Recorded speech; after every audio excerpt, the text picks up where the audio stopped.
The National Weather Service in Milwaukee, Sullivan has issued a severe thunderstorm warning for Greene County in south-central Wisconsin, northwestern Mark County in south-central Wisconsin, southeastern Dane County in south-central Wisconsin, southwestern Jefferson County in southeastern Wisconsin until 6:15 p.m. Central Standard Time. At 5:27 p.m. Central Standard Time, severe thunderstorms were located along a line extending from Monticello to near Albany, moving northeast at 45 miles an hour. Hazard, quarter-size hail. Source, radar indicated. Impact, damage to vehicles is expected.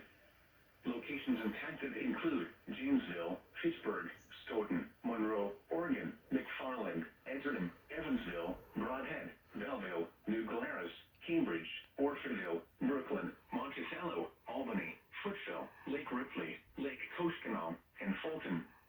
Remain alert for a possible tornado. Tornadoes can develop quickly from severe thunderstorms. If you spot a tornado, go at once into the basement or small central room in a sturdy structure. For your protection, move to an interior room on the lowest floor of a building.